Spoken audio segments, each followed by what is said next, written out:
I made a statement that if the law, if the 14th Amendment to the United States Constitution cannot be enforced in this social jungle called Dixie, it is time that Negroes must defend themselves even if it is necessary to resort to violence.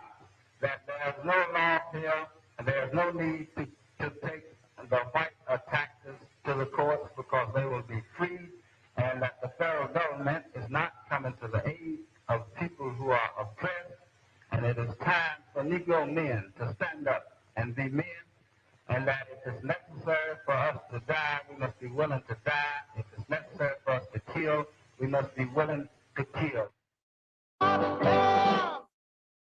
Robert F. Williams, Afro-American refugee from racial oppression in the USA, former official of the NAACP, author of the book Negroes with Guns. Presently, we must use whatever method in our possession. We must make use of the gas bomb, the lycan, the ice pick, the switchblade, the axe, the hatchet, the razor, the brick, and the bullet. Next year, we shall meet machine gun with machine gun, hand grenade with hand grenade, in a new spirit of meeting violence with violence. Now, did you ever feel that what you were doing was in any way act of treason or unpatriotism towards your country, towards the United States of America, or had you abandoned America? Did you feel you were now a Cuban, or what? No, I don't believe any man who lives under tyranny in a government can ever be truthfully accused of treason.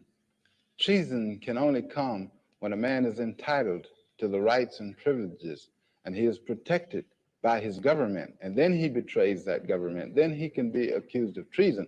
But when the government betrays its trust to its people, then the government is what is guilty, is the guilty party to treason.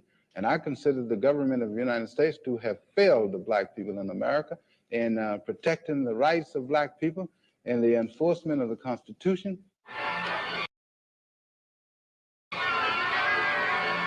The lawlessness that broke out with unbridled fury in the Watts section of Los Angeles was deplored by responsible Negroes and whites alike. In the spirit of 76, in the spirit of Los Angeles, let our people take to the streets in fierce numbers. And in the cause of freedom and justice, let our battle cry be heard around the world. Freedom, freedom, freedom now or death. I stick by it. I call you a handkerchief head Negro. I call him a handkerchief head Negro. And I'm sticking with it. Google it. You got words like gaslighting, handkerchief head Negro. All that's in the dictionary now. You just outdated. Point of information. Through you to the speaker, do you know my name is Quincy Murphy or Councilman Murphy or Third Ward or Mr. Murphy? Not handkerchief Negro, a number of those words. I view you as a handkerchief head Negro. I don't know how you view point yourself. Point of information. What's your point? To the speaker, my name is Councilman Murphy, Mr. Murphy, or Third Ward Councilman. Them three. No, we ain't using adjectives or we ain't using those other words. And all due respect to you, I'm asking you, and I'm asking my colleagues to my name is Councilman-elect Quincy Murphy, nothing else. I don't want to be called by anything else. Man, that Third Ward gonna look pretty much the same from the time you got there to the time you left. Y'all ain't doing all of that, but your ego got you thinking you are. That's usually how handkerchief head Negroes act and talk to other Negroes. I'm gonna talk about it. They used to call him Uncle Toms. Go ahead. Mr. Mays, please refrain from referring to your colleagues as derogatory names. This is an appeal on me calling y'all handkerchief head Negroes. And so I'm gonna talk about handkerchief head Negroes in the appeal, win, lose, or draw. That's what this appeal is about. I call you and him a handkerchief head Negro. Now y'all don't want me to say handkerchief head Negro in the appeal. What he want me to say? Mr. Murphy, handkerchief head Negro. Councilman Murphy, handkerchief head Negro. Quincy Murphy, handkerchief head Negro. I know your name the whole time. Giving speeches. We're not going to be able to get no work done until we get him out of there. He's a disgrace. And you think I'm going to sit here and applaud you? You're a handkerchief head Negro.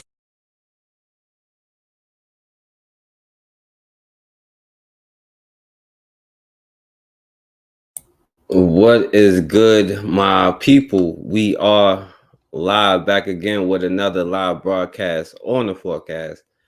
Shouts out to Twin Pyramid. What's going on, Twin Pyramid? Lightbearer, it's good to see you again, Lightbearer. I'll be checking your lives, but I always miss them. I always check them late. But yo, what's going on, my brother Leonard? Yeah, RP, definitely RP to that brother. What's going on, my brother Bukhari? Shouts out to my brother Bukhari in the building. Lightbearer, yeah, handkerchief head Negro, you know.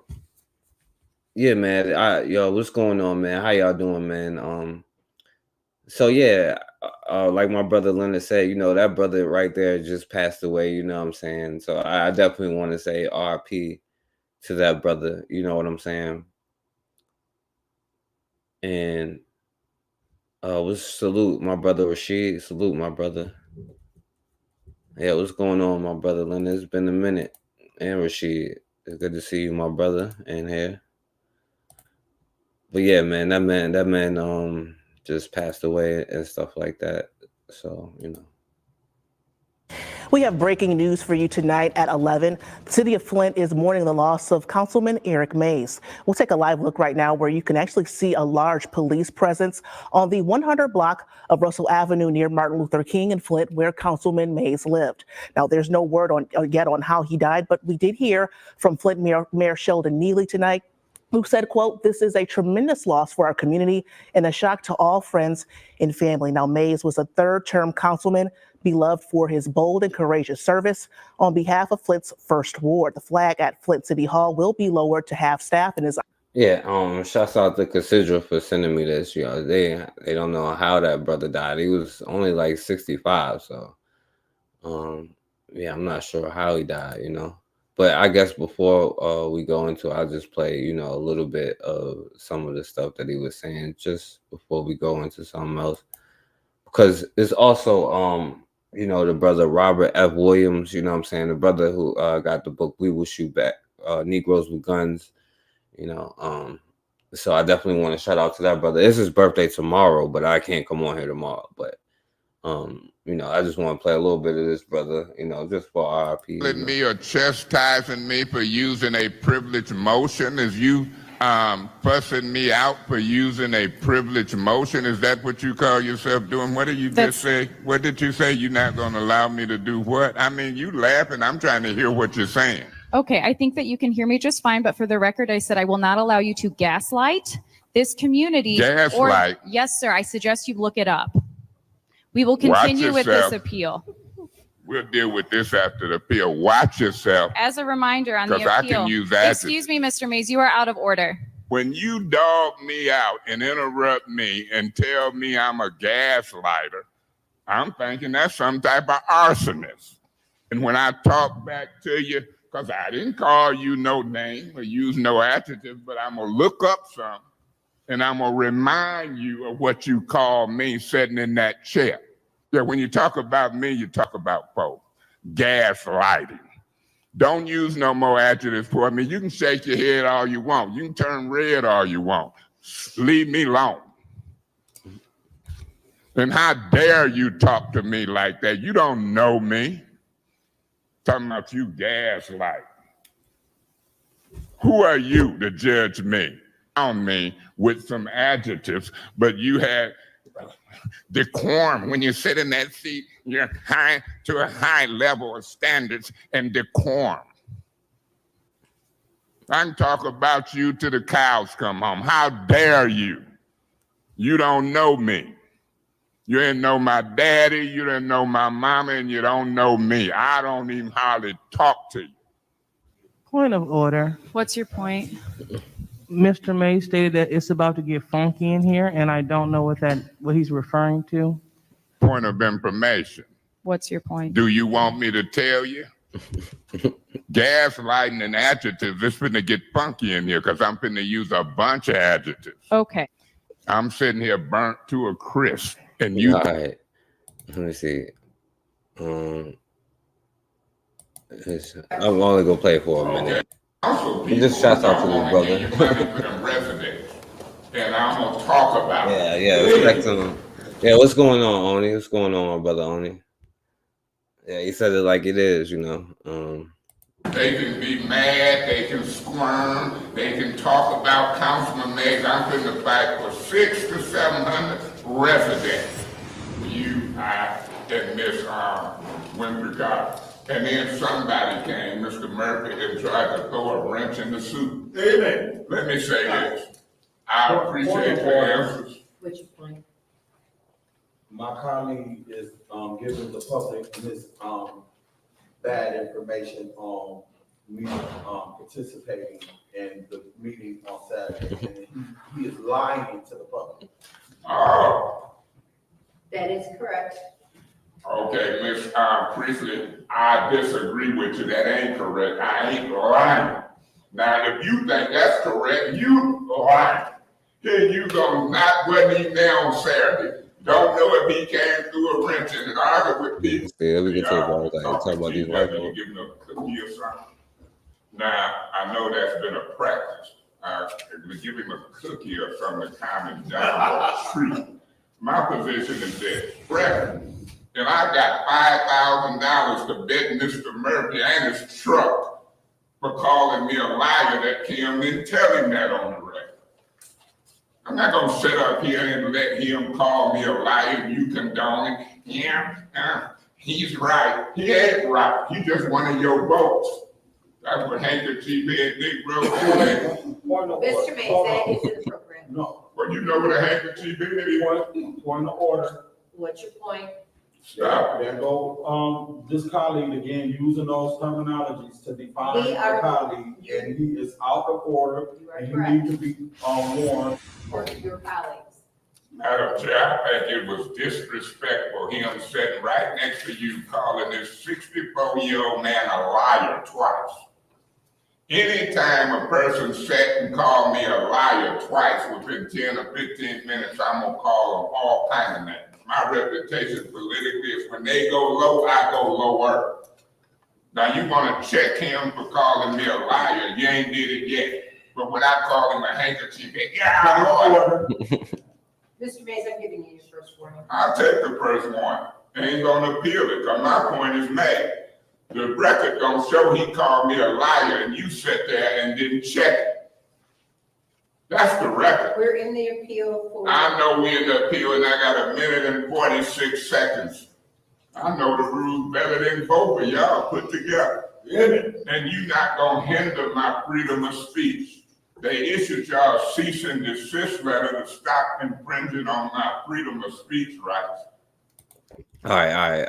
I could play this all day. I got to play the last one just because, what's going on, William Bell? What's going on, Cassandra?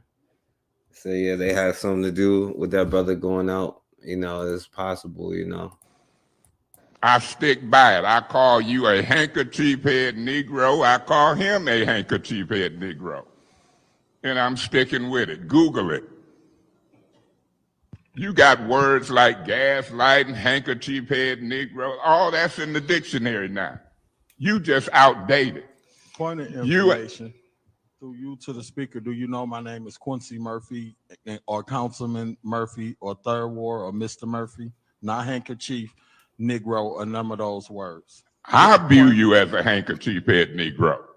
I don't know how you view point yourself. Of information. What's your point? To the speaker, my name is Councilman Murphy. Yeah, he was Mr. Murphy, a Third Ward councilman. Them three. No, we ain't using adjectives or we ain't using those other words.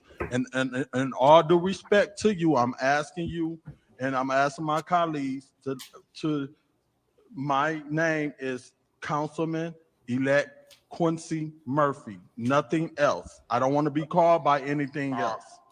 Man, that third ward gonna look pretty much the same from the time you got there to the time you left. Y'all ain't doing all of that, but your ego got you thinking you are. That's usually how handkerchief head Negroes act and talk to other Negroes. I'm gonna talk about it. They used to call him Uncle Tom. Go ahead. Mr. Mays, please refrain from referring to your colleagues as derogatory names. This is an appeal on me calling y'all handkerchief head Negroes. And so I'm gonna talk about handkerchief head Negroes in the appeal, win, lose, or draw. That's what this appeal is about. I call you and him a handkerchief head Negro. Now y'all don't want me to say handkerchief head Negro in the appeal. What he want me to say? Mr. Murphy, handkerchief head Negro. Councilman Murphy, handkerchief head Negro. Quincy Murphy, handkerchief head Negro. I know your name the whole time.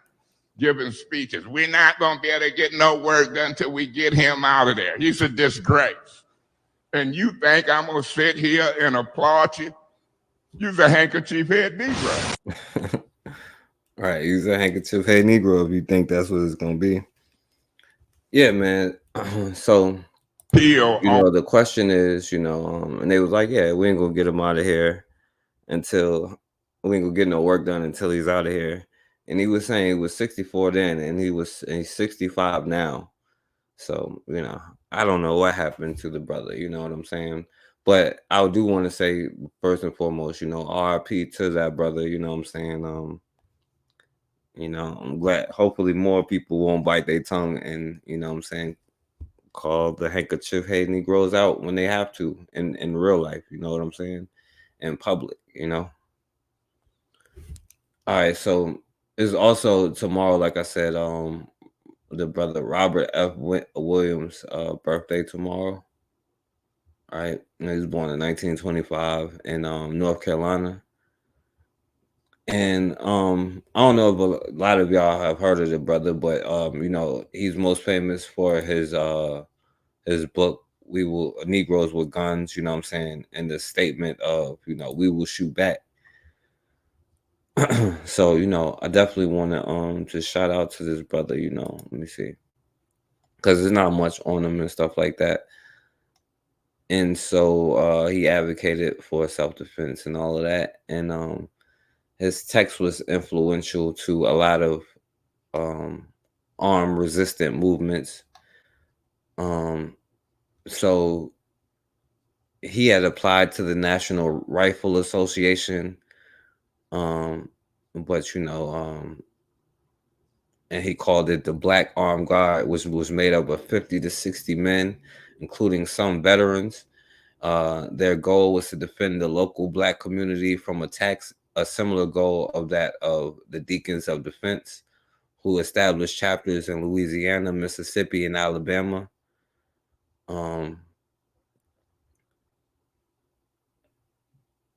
He said they consider themselves superior beings and are not willing to exchange their superior lives for our inferior ones.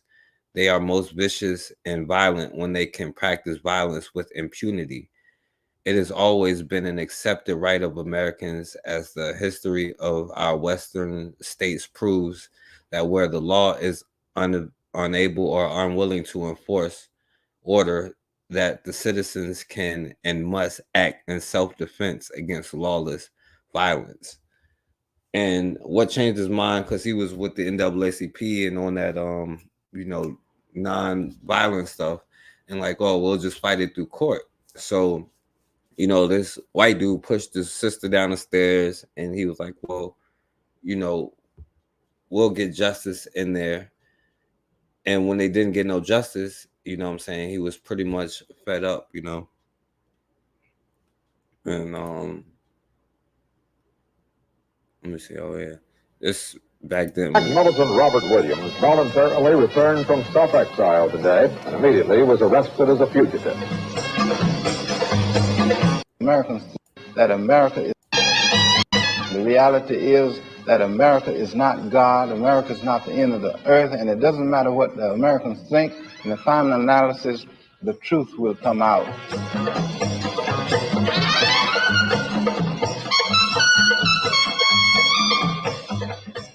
while I advocated violent self-defense, because I don't think you can really have a defense against violent racists and against terrorists unless you're prepared to meet violence with violence. Right. So you see some of the stuff the brother was saying. This is when he came back and got arrested when he came back. This is his wife. Okay. And some of the people who was involved with his Say a few organization. things. First of all, it's such a pleasure to see Sister Mabel come in. That's right.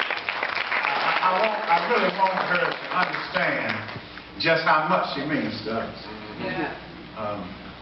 I first got familiar with Robert Williams. I was a student at Highland Park Community College back in 1962 and 63. I think my first Crusader I saw might have been down at Deb's Hall or over at the Laws's house, center on with Grace and Jim. Me and Charles Simmons and John Williams, we worked together in a little group called Yahoo. And we got the Crusader and started reading it. And I had an apartment, and we would get together at my apartment and tune in on Radio Free Dixie, broadcasting from Cuba. You got to understand what that meant to me. Mabel would come on with a commentary, and then Rob would break in hollering, "White man's nigger no more," and Truth Brooks to the Earth Show. Boy, can you imagine that? 1963. I mean, I can't get nobody blowing like that on the radio today.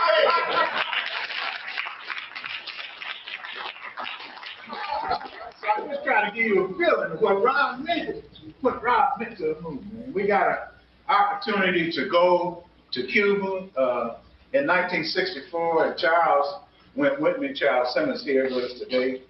And I know one of the main things they ask you what you want to go to Cuba for, and the main thing we had on there, we want to meet Robert Williams. Rob was in Cuba. Robert sat us down. We met Robert, Mabel, and the kids down in Cuba. They were young kids, man, 9 and 10 years old. And Rob would tell us, he said, "Listen, I don't want y'all to go around spouting a lot of theory that you don't really know. Rather spend your time talking to people about what they don't know. And what they don't know is the hell your people catching back at home. So spend your time doing that, and that's what we did. And my goodness, it worked too, because you went to the Indonesian embassy. We went to all these embassies, and people wanted to ask us about life back home, because they got a lot of stool pigeons out there on the radio, on Radio Free America, telling lies about how well we was living back home. You know, so we was able to break that thing open. We talked to the Indonesians and the Koreans and everybody we could get to, telling them about our life back home, and we leave there in crying sessions, so hurt by what they learned about our plight here at home. So that's what Robert meant to me. Yeah, definitely. I'll just put one more. What if I told you that instead of setting up a green the sister asked a good question. I'm representing Michigan State University, and I had a question concerning Black women. According to the film, it said that this self-defense rhetoric was kind of spearheaded by the violence that was perpetuated on the Black woman's body.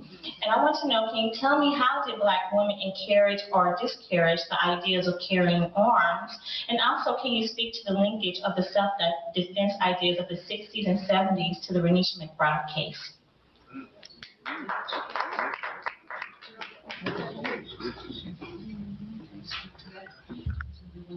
Let me just speak quickly to the historical role of women in our struggle in Monroe, North Carolina.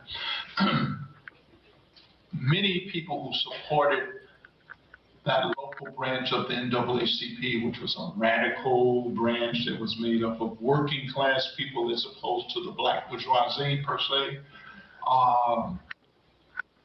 were involved, but their involvement had to be kind of clandestine because, you know, if you had a job, if you could get a job in that kind of environment, economic pressure was always a means that they used to try to control our people.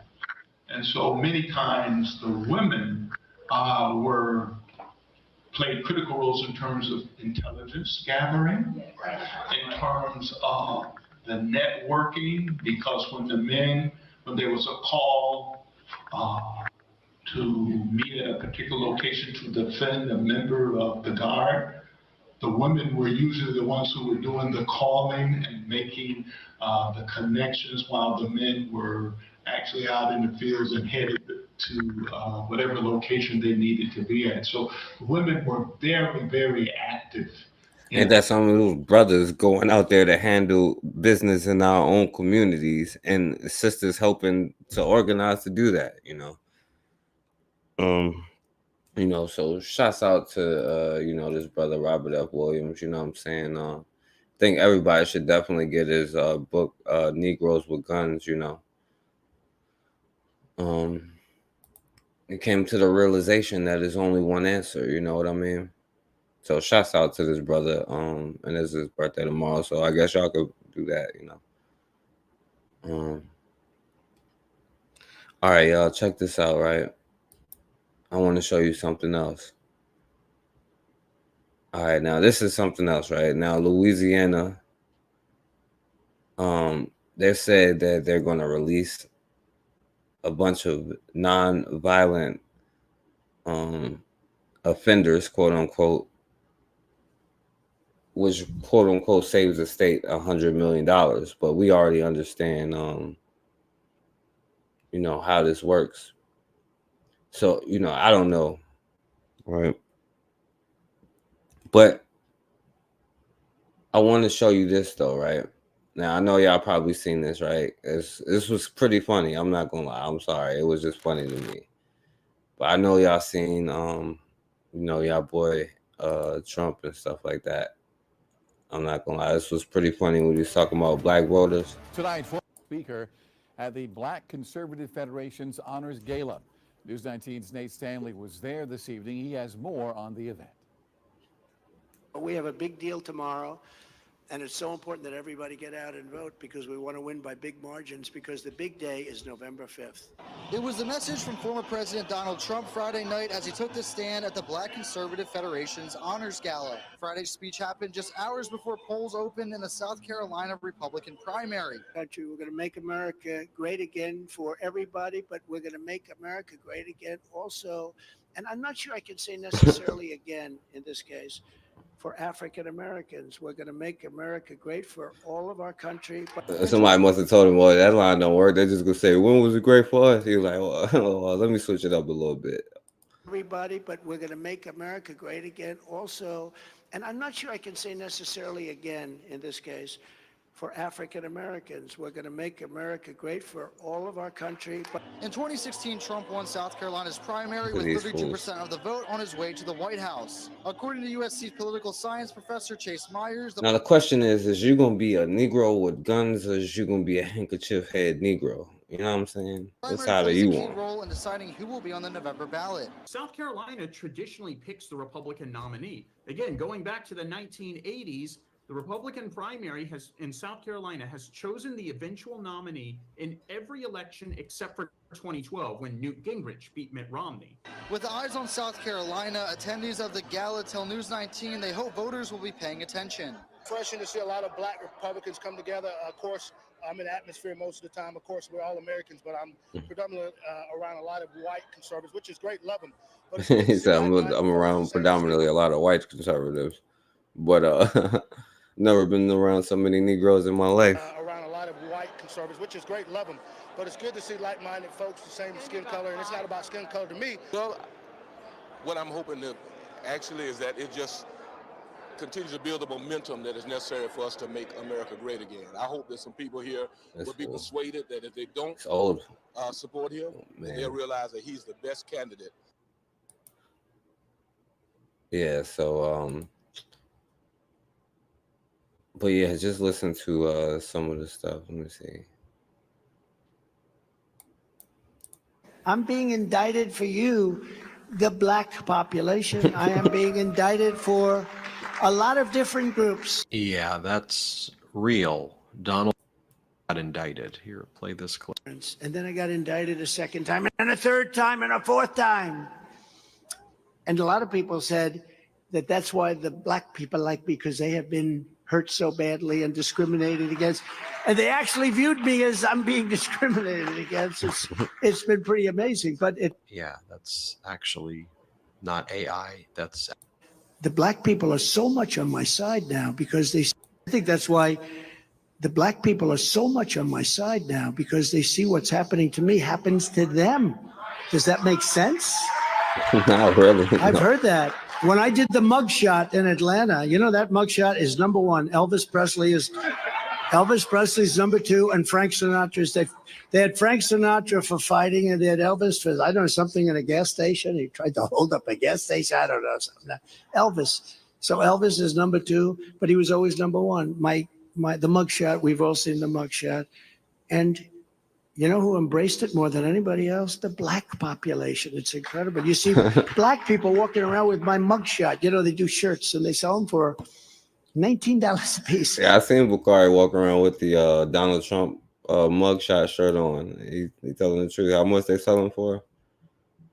I seen Bukhari walking around with my mugshot. You know, they do shirts and they sell them for $19 a piece. $19. It's pretty amazing. Millions, by the way, millions of these things have been. here. Poitier. I'm not sure that Cary Grant, do you know Cary Grant? He was this very handsome guy. What's up, Erica? I'm going to put it more on this. Sidney Poitier, I thought he was very handsome, right? When he was 81, I'm not sure he looked great in a bathing suit. I don't know if anybody looks too great in a bathing suit at 81. What do you think? Maybe these guys look good in a bathing suit. But yeah, talks about whether you'd rather have a white president or a black president, and play the clip. less. Would you rather have the black president or the white president who got 1.7 billion off the price? I think they want the white guy right now. He talks about vanilla They and might want the chocolate white ice guy. cream. No, they both Play white the guys. clip. Think of this. Jim from NBC. And he's like, yes. Mr. President, what's your favorite color of the ice cream and flavor of the ice cream? Okay. Then he picks up a card and he reads the answer. I'll show you one of them, Moni. I'll show you one of them in a second. My favorite color is black. But my favorite ice cream is vanilla. Yeah. He then talks about That was a bunch of handkerchief. That was a handkerchief head laugh in the crowd there. I have more people after my ass than anybody. But I can only see the black ones. I can't see any white ones. In my eyes that I play the clip. Good. These lights are so bright in my eyes that I can't see too many people out there. But I can only see the black ones. I can't see any white ones. You see? That's how far I've come. That's how far I've come. That's a long way, isn't it? These lights. We've come a long way together. Lynn Patton. Here he talks about the cognitive moments he has where he mixes up people's names. Like he They both got interchange. Alzheimer's. I interchange names all the time. Every time I interchange a name, and I do it in sarcasm, every time I interchange a name, they say all these different names, these crazy names that nobody understood. All right. Yeah, none of them are, you know what I'm saying? They all the same, you know. But, you know, he's sitting there giving a speech to a bunch of black conservatives, you know what I'm saying? It's one of the fools right here. So, you know, apparently, because he's a thug, you know what I'm saying? Including this one. Take a look. I got indicted a second time, Only and a thugs. third time, and a fourth time. And a lot of people said that that's why the black people like me, because they have been hurt so badly and discriminated against. And they actually viewed me as I'm being discriminated against. Congressman, it sounds like Donald Trump was implying that he can win black voters because they get indicted all the time, too. Is that what he was saying? Well, I think it's in part of that. That's part of it, Kristen. Look, it was a great night Friday night in Columbia, South Carolina. The president was really just enjoying himself. It was a great celebration for black conservatives across our country. But let's be very clear. Our economy is a mess. Our border is completely unsecured. These things are causes of major concerns for black voters, like it is for every voter in our country. But then when you layer on, I don't know where this yes, came as this them though, is like, political persecution from the Department of Justice and from radical DAs throughout our country. This is something similar that black people had to deal with the justice system themselves. And so their look of it is real simple. Well, dang, if the government's going after him with foolishness, he can't be that bad, especially considering the fact that Joe Biden is terrible at his job. Congressman, let's just be clear. All 4 indictments against former President Trump were brought by grand juries. There is no evidence that the indictments are political. Well, I mean, I guess it don't matter. All their presidents should probably be in jail anyway, so it is what it is. But then I seen a lot of black people mad about this here, you know.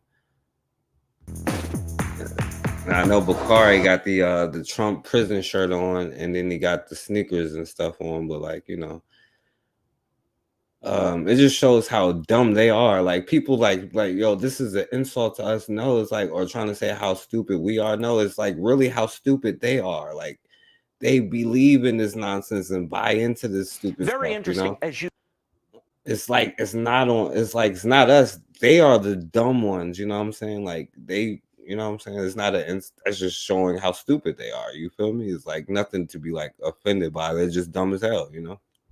I was on social media last night. Very interesting. As you see black support eroding from Joe Biden, this is connecting with black America because they love sneakers. They're into sneakers. They love the, you know, this is a big deal, certainly in the inner city. So when you have Trump roll out his sneaker line, they're like, wait a minute, this is cool. He's reaching them on a level that defies and is above politics. The culture always trumps politics. And Trump understands culture like no politician I've ever seen. Question for you on that point, though. Yeah. Will the people that are excited about the sneakers and excited about Donald Trump, will that translate into them going out and voting for Donald Trump? Well, anybody willing to put $400 down for a pair of sneakers? Yeah, I think that's commitment and Oh, love. we got Right? Goofy this yeah, I sure will be. This dude goofy as hell. Now you like this is like he's just dumb as hell. You know what I'm saying? They insult themselves because they just stupid. You know, it's you know we don't have to take that stupidness on. They're just dumb as hell. You know. Down for a pair of sneakers. Yeah, I think that's commitment and love. It's not Yeah, I mean, yo, they think they're mocking black people, but that's how dumb they are. You know what I'm saying? Because it's really it's like they're low IQ. Like they think, oh, this is making sense here. You know what I'm saying? This is why they buy into this nonsense. You know, because they like have like low IQs, and then you know what I'm saying they are like psychopathic and all of that stuff to go with it. You know, like I don't pay it no never mind. You know what I'm saying? They all dumb as hell. You know, it's no different than them talking about like, oh yeah, well you get George Floyd happy birthday or whatever they do, or you know what I'm saying. It's all the same stuff, you know. It's just that's how dumb they are. And then we don't respond with the right ways, you know what I'm saying? So they get away with a lot of stuff. something. Right. It's something. It's affection on some level. I don't think this is just for collectors. It's for people who want Donald Trump brand sneakers. That, again, he's connecting on a different level. And I that. hope he brings new voters into the fold, though, because I have a feeling the people that are going to go buy the $400 sneakers were probably going to vote for Trump anyway. So that's my concern. How does he get new voters into the fold? How is you gonna get you Negroes to vote? You seen black people buying it? Oh damn, yo, that's crazy. I ain't seen nobody buying it. A lot of people buying a $400 jump. They might as well get the Trump shirts, you know.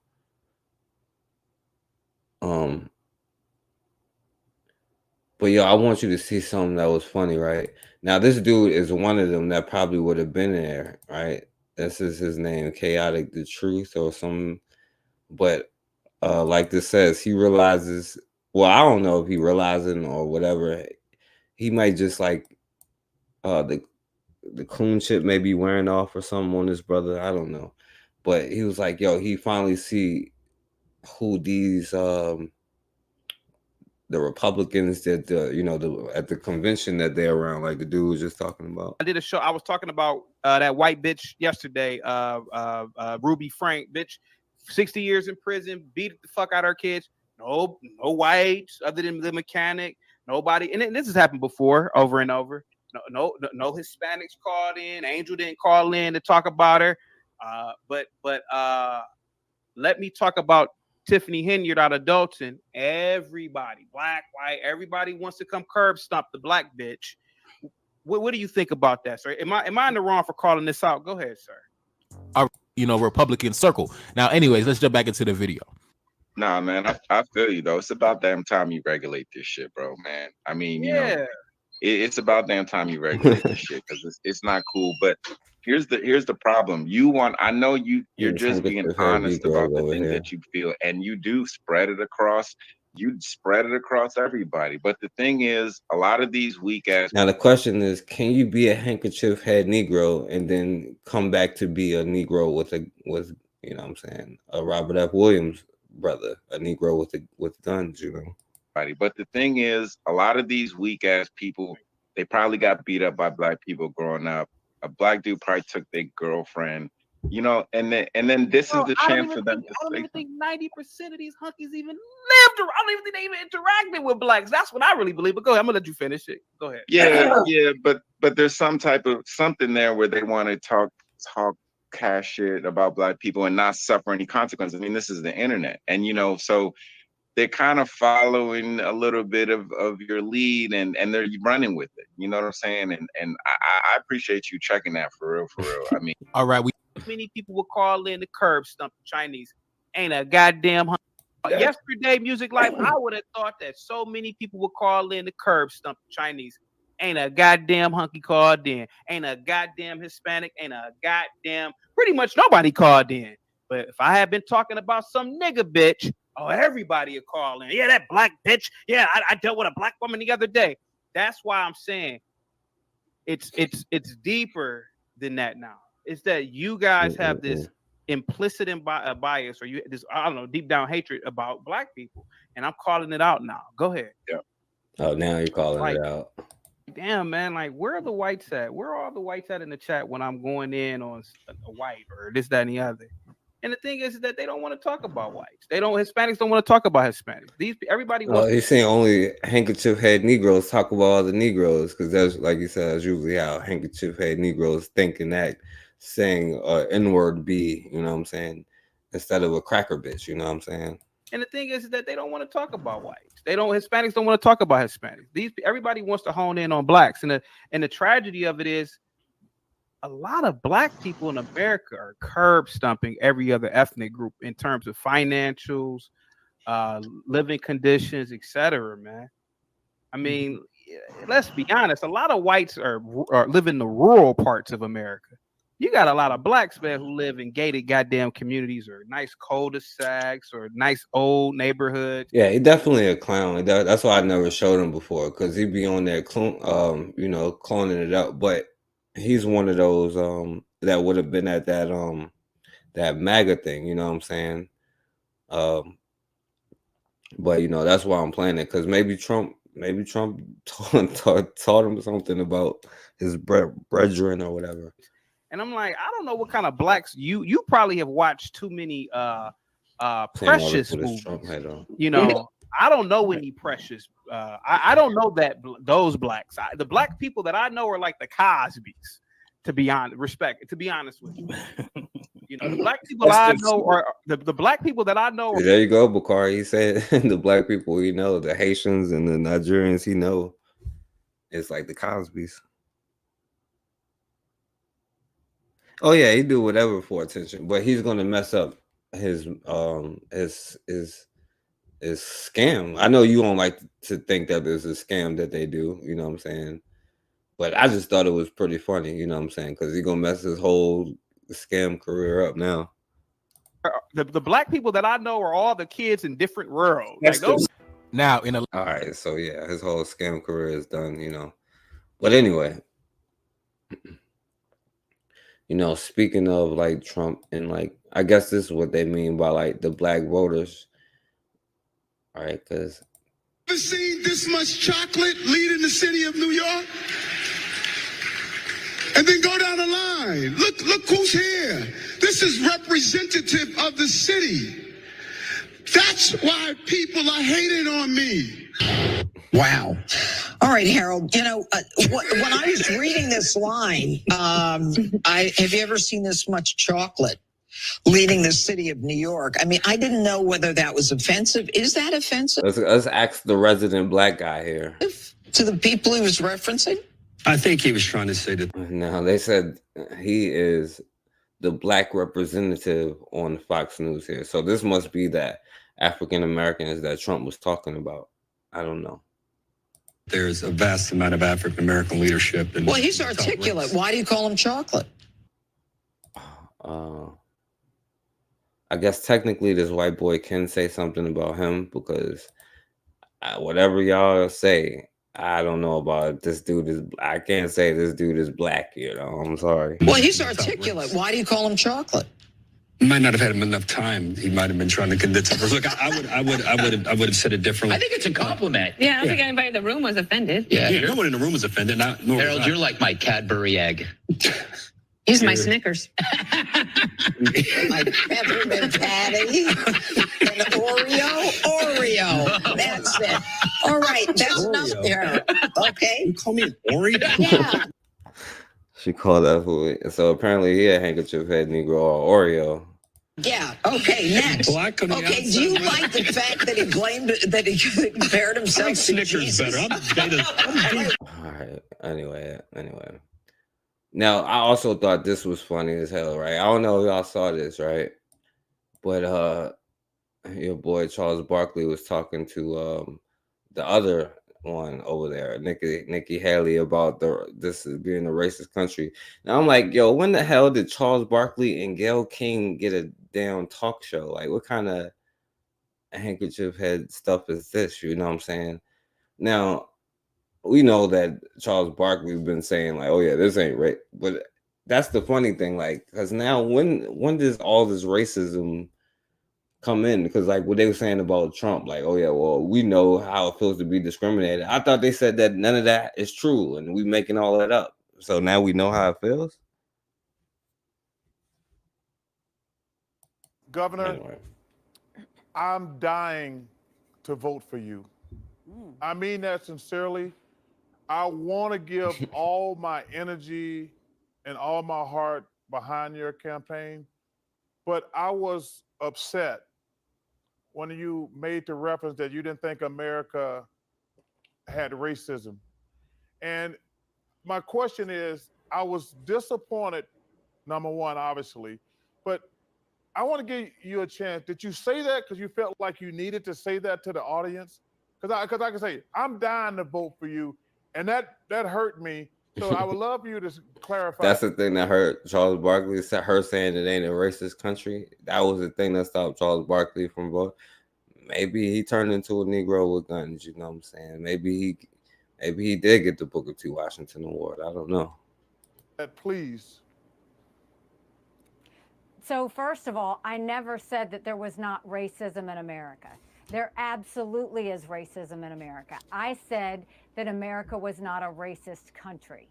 And the whole point of that is, and Charles, you'll appreciate this, when I grew up, the only Indian family in a small rural southern town, we weren't white enough to be white, we weren't black enough to be black. They didn't know who we were, what we were, or why we were there. If my mom had told me that we lived in a racist country, I would have grown up never thinking I could be governor, never thinking I could be ambassador, never thinking I could run for president. But my mom always said, your job is not to show them how you're different. Your job is to show them how you're similar. You see that? For those of you who called East Indians black too, you know what I'm saying? As if East India isn't a place where you have black and non-black people, right? Let's pretend like it's not. But for those of you who call these East Indians that, well, in that case, they a group of handkerchief head Negroes, you know what I'm saying? I just wouldn't call them Negroes, but they definitely handkerchief heads. And it's amazing how that lesson on the playground played throughout my life, whether it was the corporate world, as governor, as ambassador, that once I was ever presented with a challenge, if I first talked about the things we had in common, people would let their guard down, and then we could go towards a solution. But Governor, we I think have most people racism heard in you our say country. Our job should be, Governor, I think most people heard you our say job should that you be did that not we believe that stomp out America had ever racism. been a racist country. That's the problem. That we heard you say. That's that, not that what is I what said. we heard. Okay. That's no, what we so heard. I never said. I said that America is not a racist country. The premise of America was never to be a racist country, and that our number one goal should be to make today better than yesterday. We need to stomp out racism wherever it exists. But if you go and tell kids that they live in a racist country, then you're automatically telling brown and black kids that they'll never be good enough. I don't want our kids to think that. I want them to know that, yes, there is racism. So I was about to sit there yes, nodding it is and wrong talking about wherever something. we see it. But that doesn't mean that the country is against you. That means that we need you even more than ever so we can stomp it out wherever we see it. Okay, I really don't want to split hairs, but the exact quote that you said was, America has never been a racist country. I think that's the problem that people objected to. We're not disputing that what you're saying about America is not a racist country. Some people would argue with that. But we're saying that the comment you made that particular day was that America has never been a racist country. And I think that's what caught people off guard and surprised And I don't many think people. and I don't think the premise of America was to be a racist country. I think that they said that, every man was created equal with life, liberty, and the pursuit of happiness, and getting it to the Right, place it exactly. needed They to definitely be can't speak was for us. America was a work in progress. But I don't think that the basis of America was that we were a racist country. I think the goal was always to have freedom. Now we stumbled along the way, and we've got some parts of our history that were not pretty, but we got past that. I don't think that our founders wanted us to have a racist country. I don't believe that that's the basis that America sits on. So that's what I was saying is I don't think the premise of America was ever to be a racist country. I think it's always to be the best country with the most freedom that allows anybody to be whatever they want to be without From the government CRT getting in their way handbook. or anybody else getting in their way. Okay. Well, you're making news again today. You make news every day, Governor Haley. But All right. I just wanted to show Bakari Boyd Charles Barkley, you know what I'm saying? And I ain't gonna play this, but it's just funny because now when you dabble in that, try to, you know what I'm saying? I showed that last time what happens if you don't, you know what I'm saying? Like if you want to be a handkerchief head Negro, you gotta go all the way. Now I want to show you something here, right? Damn, I don't have the right one. Let me show you something here. Oh, damn, now it's freezing up. Give me 1 second, yo. I don't have the right one. Let me pull it up real quick.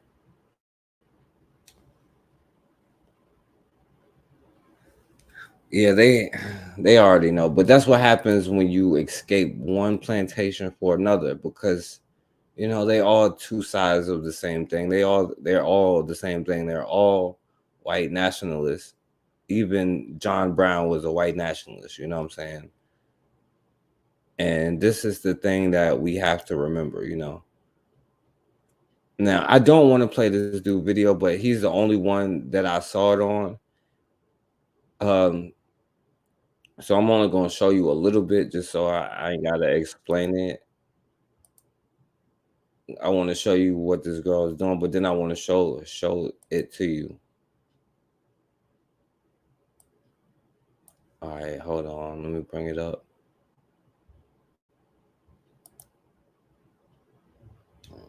Come on. Yeah, all these, but there are people of color, you know what I'm saying, that black and brown stuff, so they feel like they can do that. And we invite others to speak for us, All right, and then I'm gonna get off of here after this, I'm gonna show something positive, and then I'm gonna get off of here. All right, if it come up.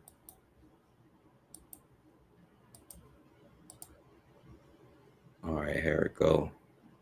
Now, like I said, I don't want to play this video, but I do want to show you evil the whole thing. Was by a woman named Kristen Martin.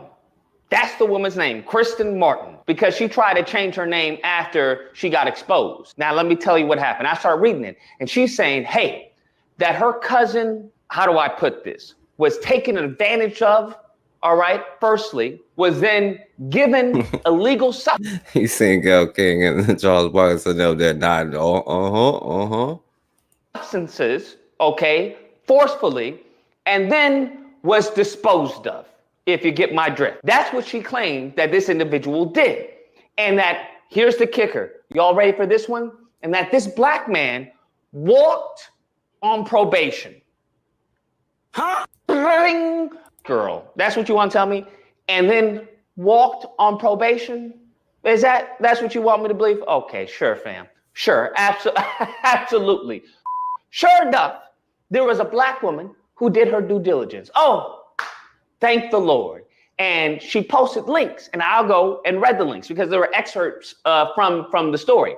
Now, once you find the story, then you can find to ear on this man. You want to know what happened?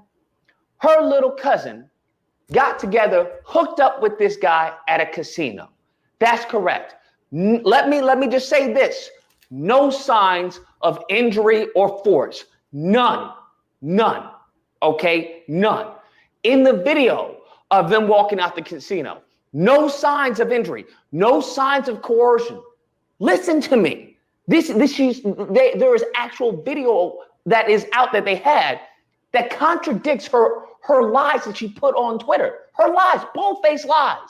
Now, mind you, no about that. If it was up to me, I'd do something about that. That's just like, right? Just, it's either innate or they have been trained that via. All right, so pretty much, right, this brother messing with this white girl here, right? And so the white girl came up dead, right? But she be on drugs. She OD'd on fentanyl or whatever. You know how they, the opioid thing. Now, this is the chick's, this her page right here, right? So she said he drugged her with fentanyl in a dumpster and he walked free after offing her cousin. Right now, this is the white bitch here, you know what I'm saying? Trying to put this brother on blast, even though, he was innocent, she was a fiend, you know what I'm saying? See, I wish I could do that. I can't do that, I had the comments up, y'all. I wish I could show you the comments, but I can't. It's not letting me do it.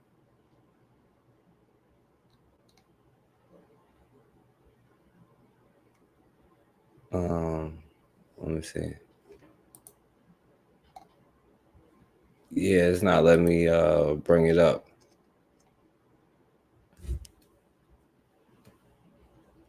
But yo, man, y'all, I wish I could have did that. I can't bring it up right now because it's just somebody that sent me.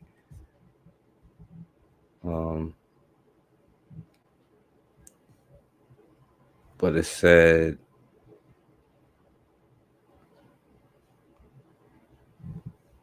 all right.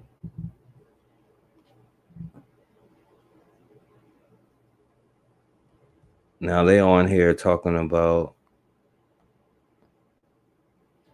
all right, so they on here like making all kind of threats, like, this is what we need to do, this and that, you know what I'm saying? And like, yo, if that was my kid, I'll be doing this. As one dude said, if you have a black eye, you have a 66%, the stuff they say. But they sitting on here, you know what I'm saying, making threats about, what they should do. When this white bitch is sitting here clearly lying, you know what I'm saying? But anyway, I don't have it, so let me do this. I'll say something positive and then I get off of here. All right. And it's not much to choose from as far as like positive stuff, so.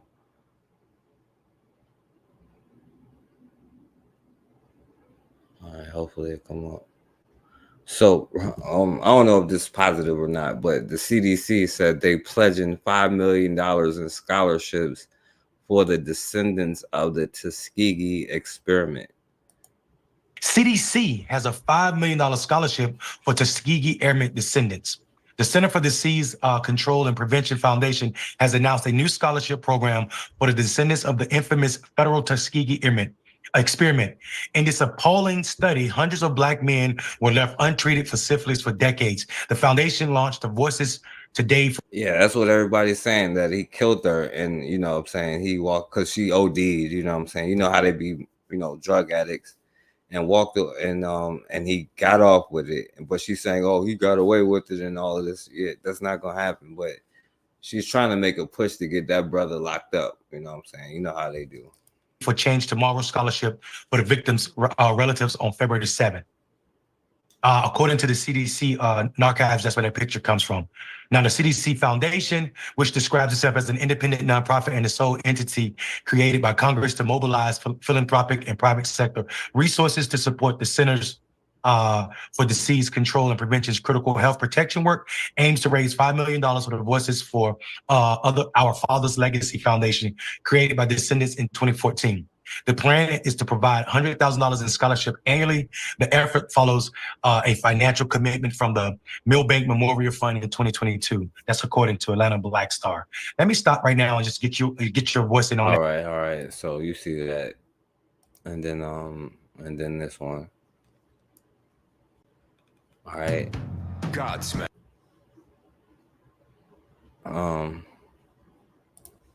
Y'all just take Fill this your positive. HBCU dreams. The United Negro College Fund is helping families overcome the financial obstacles standing between bright minds and their futures. WVTM 13's John Papke introduces us to two students who received the financial boost their careers needed. The spirit of the nation's historically Black colleges and universities runs through Alabama. Stillman College's Takari Bryant and Talladega College's Eduardo Vidal believe the HBCUs offer them the perfect environment to launch their careers. You don't feel forced to try to be someone else because you're in a space where people understand you, they understand where you came from. To me, it means, you know, just being diverse and having a family here and having people that accept you. And, you know, you can be yourself here. But their financial I ain't gonna say nothing about that, but I'm gonna just keep playing. path to a higher education was filled with potholes. They really wanted me to go to college, but, you know, the way my family is, you know, they couldn't. They just didn't. It's possible for students at 1,100 institutions nationwide. Cassie Ferguson runs the UNCF office for the Birmingham area. We have to try to stay here and constantly, whether it's affirmative action or not, constantly people are going to want to push us here. And we can't. We work harder because we have to. She said after the Supreme Court struck down affirmative action last year, they must be more intentional about educating the public of the challenges minority students can face. It's hard for UNCF, but it's a passion for UNCF to make sure that we will not stop this work. Ferguson is an HBCU graduate herself with a business administration degree from Talladega College. Dr. Gregory Vincent is the school's 21st president. He says scholarships from organizations like UNCF are crucial to continuing the college's 157-year legacy. For every penny we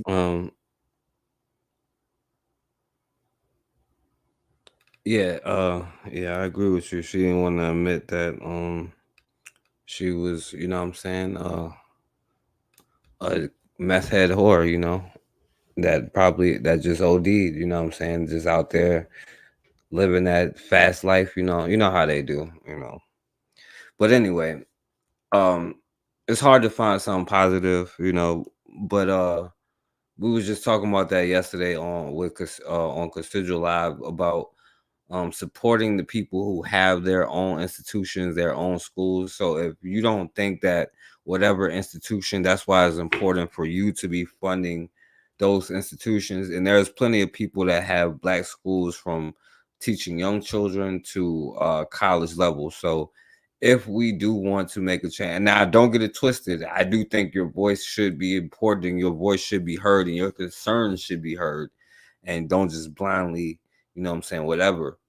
But, you know, the only way we're going to get out of this is by educating ourselves and stuff like that. So, you know, once we learn, that we all we got, you know what I'm saying? We'll be a lot better off, you know. But you know what I'm gonna do for these last words? I want to say RP to the brother Eric Mays who passed away. And happy birthday to you know, Robert F. Williams. So I'm going to let them have the last words. I stick by it. I call you a handkerchief head Negro. I call him a handkerchief head Negro. And I'm sticking with it. Google it. I'm trying not to call y'all that, but I'm gonna let them do it for me. I stick by it. I call you a handkerchief head Negro. I call him a handkerchief head Negro. And I'm sticking with it. Google it. You got words like gaslighting, handkerchief head Negro. All that's in the dictionary now. You just outdated. Point of information through you to the speaker. Do you know my name is Quincy Murphy or Councilman Murphy or Third Ward or Mr. Murphy? Not handkerchief, Negro, a number of those words. I view you as a handkerchief head Negro. I don't know how you view point yourself. Of information through you to the speaker. My name is Councilman Murphy, Mr. Murphy, or Third Ward Councilman.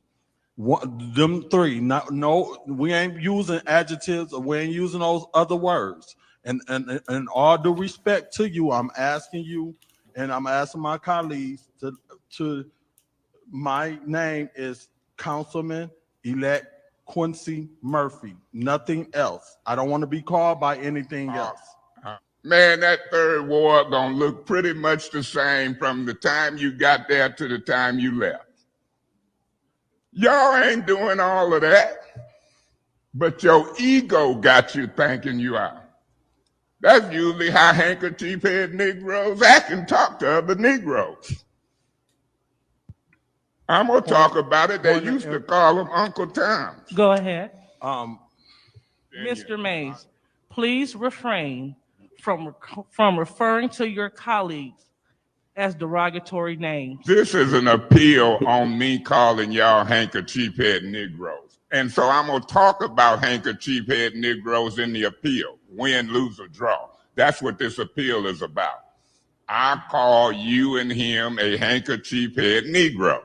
Now y'all don't want me to say handkerchief head Negro in the appeal. What he want me to say? Mr. Murphy, handkerchief head Negro. Councilman Murphy, handkerchief head Negro. Quincy Murphy, handkerchief head Negro. I know your name the whole time.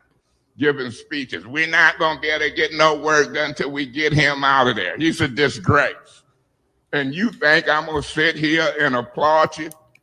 You're a handkerchief head Negro.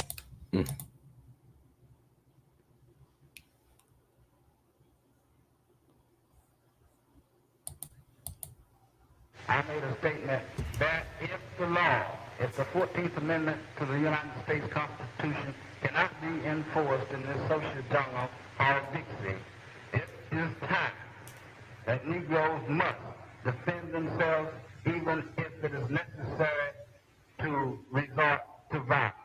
That there is no law here and there is no need to take the white attackers to the courts because they will be freed, and that the federal government is not coming to the aid of people who are oppressed. And it is time for Negro men to stand up and be men, and that if it's necessary for us to die, we must be willing to die. If it's necessary for us to kill, we must be willing to kill. Robert F. Williams, Afro-American refugee from racial oppression in the USA, former official of the NAACP, author of the book Negroes with Guns.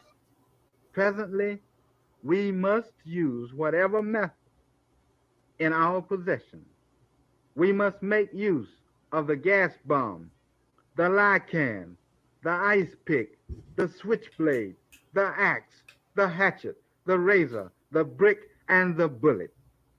Next year, we shall meet machine gun with machine gun, hand grenade with hand grenade, in a new spirit of meeting violence with violence. Now, did you ever feel that what you were doing was in any way act of treason or unpatriotism towards your country, towards the United States of America, or had you abandoned America? Did you feel you were now a Cuban, or what?